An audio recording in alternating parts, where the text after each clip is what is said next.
গাজীপুরের টঙ্গী পশ্চিম থানাধীন হাজির মাজার বস্তিতে আজ শনিবার 1 মার্চ রাতে সন্ত্রাস ও মাদক বিরোধী অভিযান চালিয়েছে সেনাবাহিনী, বিজিপি, র্যাব ও পুলিশের যৌথ বাহিনী।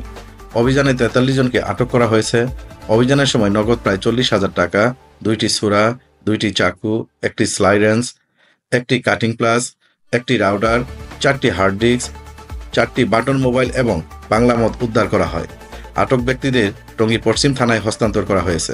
পুলিশ সূত্রে জানা গেছে, হাজির মাজার বস্তি দীর্ঘদিন ধরে মাদক বিক্রির কেন্দ্র এবং ছিনতাই সহ বিভিন্ন অপরাধীদের নিরাপদ আশ্রয় হিসেবে ব্যবহৃত হয়ে আসছিল। গোপন সংবাদের ভিত্তিতে অতিরিক্ত জেলা প্রশাসক রাজস্ব মোহাম্মদ রায়হানুল ইসলাম ও 9 আর্টিলারি ব্রিগেড কমান্ডারের নেতৃত্বে 260 জন সেনা সদস্য, Gazipur metropolitan police, armed police, BGB ও র্যাব যৌথভাবে অভিযান চালায়। এই অভিযানে 43 জনকে আটক করা হয় এবং ছিনতাই ও ডাকাতির কাজে ব্যবহৃত বেশ কিছু সরঞ্জাম উদ্ধার করা হয়। সন্ধ্যা 6:30 থেকে রাত 9টা পর্যন্ত এই অভিযান পরিচালিত হয়। এ বিষয়ে টঙ্গী পশ্চিম থানার অফিসার ইনচার্জ স্কান্দর হাবিবুর রহমান জানান, আটক 43 জনকে থানায় হস্তান্তর করা হয়েছে এবং তাদের বিরুদ্ধে মামলা প্রক্রিয়াধীন রয়েছে।